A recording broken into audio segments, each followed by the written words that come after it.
உனக்கு கொஞ்சம் கூட கில்ட்டா இல்லையா? உன்னை யாராவது கூட்டிட்டு போய் இந்த மாதிரி ஒரு பிரச்சனைல மாட்டி விட்டா உனக்கு எப்படி இருக்கும்? அந்த மாதிரி பிரச்சனை வந்தா நானே மேனேஜ் பண்ணிப்பேன். புல்ஷிட். எங்க பாரு, சும்மா அந்த தமிழ் சொன்னான்னு அவ பேச்சு கேட்டுட்டு என்கிட்ட சத்தம் போட்டுட்டு இருக்காது பேபி. வர்ஷினி தான் நிறைய குடிச்சா, அதுக்கு நான் எப்படி பொறுப்பாக முடியும்? அவ குடிச்சா நீ கண்ட்ரோல் பண்ண மாட்டியா? நான் எப்படி கண்ட்ரோல் பண்றது? அது அவளோட சாய்ஸ். எங்க பாரு பேப், நீ அந்த தமிழ் சொல்றத கேட்டா நமக்குள்ள தேவையில்லாத பிரச்சனை தான் வரும். நான் ஒன்னும் உன் தங்கச்சி கூட்டிட்டு போய் கெடுக்கல. அவளுக்கும் ஆல்ரெடி எல்லா பழக்கமும் இருக்கு. அதனாலதான் அவ என் கூட வந்தா. அவ்வளவுதான். என்ன எல்லாரும் என்னைய ப்ளேம் பண்றீங்க? நீ இவ்ளோ செல்ஃபிஷா இருப்பேன்னு நான் கொஞ்சம் கூட எதிர்பார்க்கல. இனிமே என் தங்கச்சி எங்காவது கூட்டிட்டு போனா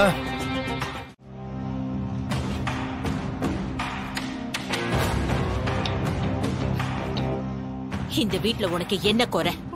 நீ ஆசைப்பட்ட ட்ரெஸ், நீ ஆசைப்பட்ட படிப்பு, நீ ஆசைப்பட்ட சாப்பாடுன்னு நீ கேட்ட எல்லாத்தையும் செஞ்சு கொடுத்திருக்கேன்.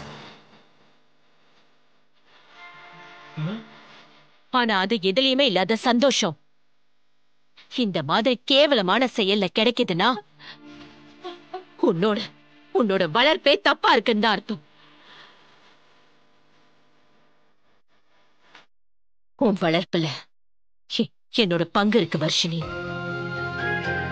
என்ன 4 பேரு கேள்வி கேட்கிற நிலைமைய நீ உருவாக்கிறாத.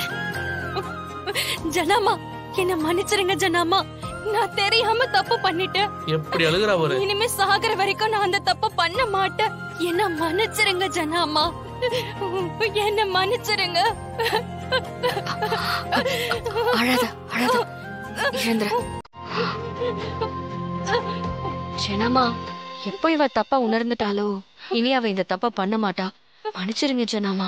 அவளை பாரு, அவளும் உன் வயசு பொண்ணு தானே, எவ்வளவு பொறுப்பா இருக்கா. உன்னால மட்டும் ஏன் இப்படிலாம் இருக்க முடியல?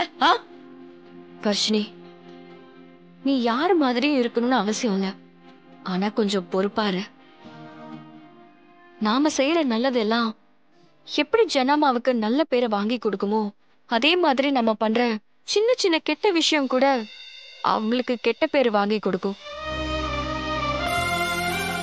எப்பவுமே ஒரு பையன் தப்பு பண்றானா அவனை பத்தி மட்டும்தான் பேசுவாங்க. ஆனா அதே ஒரு பொண்ணு தப்பு பண்ணா அவ குடும்பத்தையே இழுத்து பேசுவாங்க. அதனால உன் குடும்பம், ஜனாமா, இவங்க சம்பாரிச்ச பேரு, இந்த எல்லா வேல்யூவையும் நீ புரிஞ்சுக்கணும். நாம நல்லா இருக்கணும்னா நம்ம கூட இருக்கிறவங்களும் சரியா இருக்கணும். தப்பா வழி நடத்துறவங்க என்னைக்குமே நல்ல ஃப்ரெண்டா இருக்க முடியாது. அத நீ புரிஞ்சுக்கோ. ஐயோ, அழாத வர்ஷினி. ரொம்ப தேங்க்ஸ் தமிழ். தமிழ, நீயும் ஜனாவும் சொல்றதெல்லாம் இவளுக்கு புரியும்னு நீ நினைக்கிற? இல்ல, இதெல்லாம் போத தெளிஞ்ச உடனே தானே கேக்குற அட்வைஸ் தானே.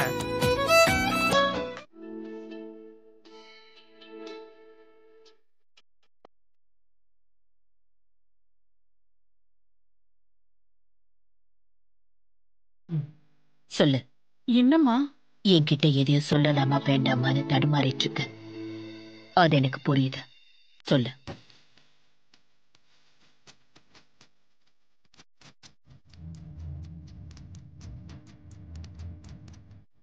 தமிழ், தமிழ். என்னாச்சு ஜனமா? முத்தம்மா எல்லாத்தையும் சொல்லிட்டா. ஒரு மாச கணக்கு தப்பா இருந்தா பரவாயில்ல ஜனமா. ஆனா இது வருஷ கணக்கா நடந்துட்டு இருக்கு. அத கேள்வி கேட்கறதுக்கு தானே நீங்க என்ன வேலைக்கு வச்சிருக்கீங்க. கேட்டா சத்தம் போடுறாங்க. என்னாலயும் ஒரு லிமிட்டை தாண்டி பேச முடியல ஜனாமா. சரி உட்காரு. பரவாயில்லம்மா. உட்காரு.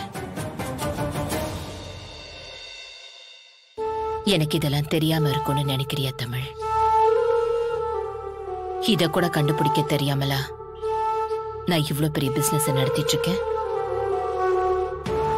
எது சரியான கணக்குன்னு எனக்கு தெரியும், எது பொய் கணக்குன்னு எனக்கு தெரியும். கணக்கே இல்லாம என் கையை விட்டு எவ்வளவு போகுதுன்னு எனக்கு தெரியும்.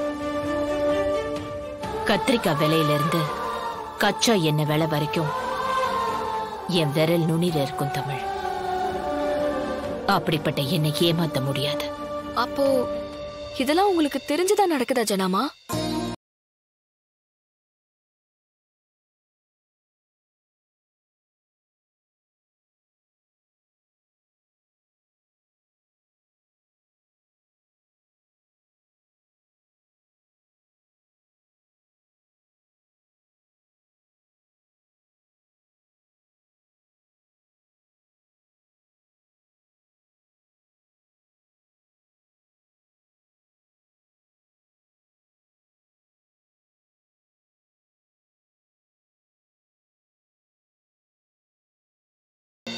அவங்க யாரு கொள்ளையடிக்கிறதுக்குன்னு கேக்குற அதானே?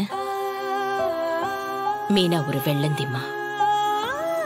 அவ கெட்டவ இல்ல. அவளை யாரு ஏமாத்துறாங்க, யாரு அவளுக்கு சப்போர்ட்டா இருக்காங்கன்னு அவளுக்கு பிரிச்சு பார்க்க தெரியாது. பிரகாஷ்க்கு அப்படி ஆனதுல இருந்து அவளுக்கு ஒரு மாரல் சப்போர்ட் தேவைப்பட்டுச்சு. அவளை பொறுத்த வரைக்கும் ஒரு மாமியாரா